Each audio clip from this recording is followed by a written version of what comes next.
Привет, друзья! Вы смотрите канал Алга Петербург. В рамках популяризации творчества Димаша мы продолжаем изучать и знакомить вас с казахской культурой.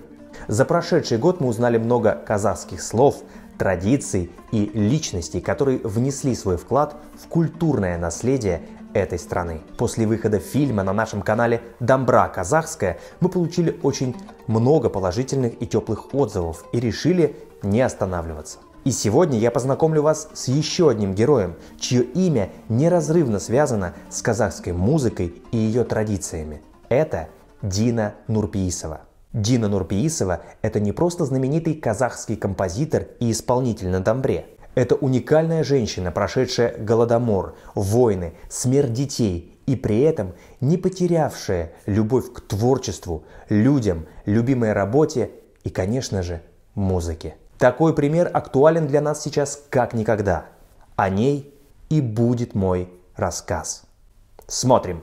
Родилась Дина Нурпеисова в 1861 году в Западно-Казахстанской области, Джангелинском районе. В детстве Дину Нурпеисову называли девочкой-дамбристкой. Все из-за того, что она научилась играть на дамбре совсем в раннем возрасте. Ее первым учителем был отец. У Дины так хорошо получалось, что дальнейшая деятельность была определена. Девочка стала участвовать в конкурсах и показывать хорошие результаты. Ей было всего 9 лет, когда ее игру услышал знаменитый композитор Курмангазы Сагырбаев. Он и стал ее первым наставником и другом. Она впитала в себя неукротимый дух и динамику музыки Курмангазы, совместив ее с виртуозностью и нежной лирикой Даулет-Керея.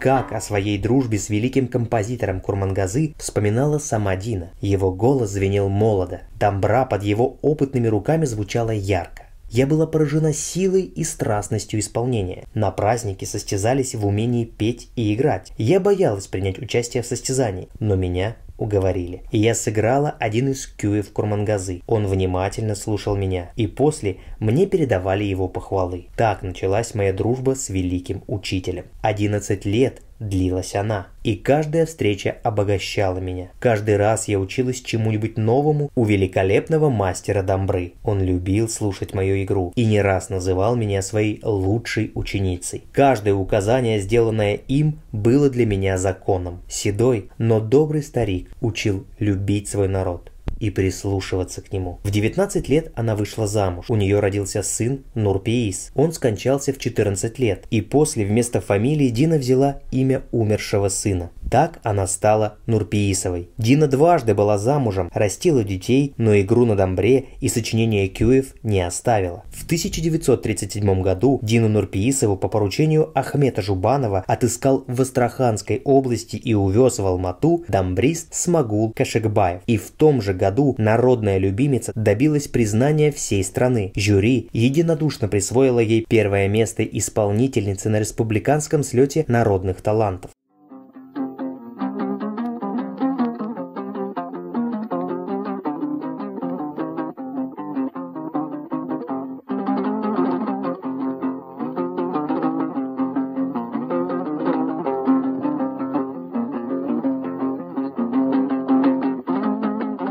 Уже через 2 года, в 1939 году, в Москве Дина Нурпеисова завоевала первое место на всесоюзном конкурсе исполнителей. Ей тогда было 78 лет. Смотр поднял значение народных музыкальных инструментов как средство для развития музыкальной культуры широких масс. То высокое мастерство игры на казахской дамбре, которое показала Дина Нурпеисова, этот джамбул дамбры является лучшим способом художественной агитации за сохранение и развитие этого и аналогичных ему инструментов, написал музыковед Беляев в журнале «Советская музыка».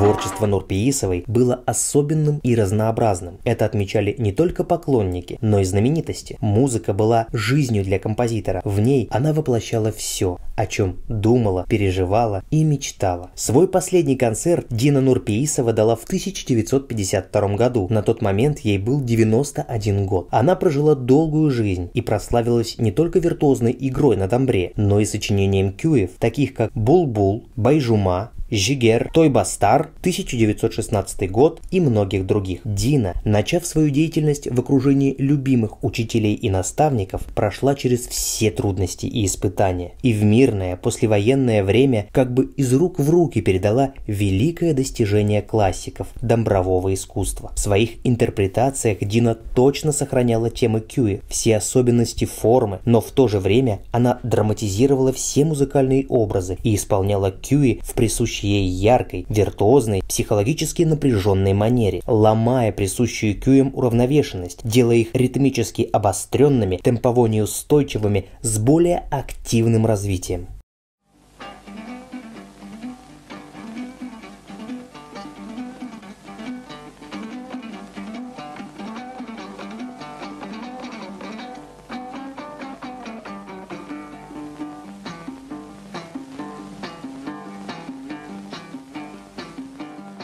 Долгую и трудную жизнь прожила Дина, но никакие лишения не смогли сломить эту гордую и мужественную женщину. Несмотря на трудности, Дина никогда не оставляла своего доброго друга домбру. Всю жизнь она совершенствовала свою игру, достигнув такого мастерства, что, по словам очевидцев, у нее была непревзойденная домбровая техника. Умерла Дина Нурпеисова 31 января 1955 года в Алмате на 94-м году жизни. Это был долгий и славный путь, из которого 85 лет жизни были отданы музыке. Подлинная жемчужина народного искусства Дина Нурпеисова воплотила в себе лучшие черты народного гения. Все вы прекрасно знаете, что Димаш на своем сольном концерте «Арнау» исполняет мощный, непревзойденный, захватывающий кюй Курмангазы «Адай». Но кто знает, смог бы он сохраниться до наших дней, если бы не его верная, преданная ученица Дина Нурпеисова.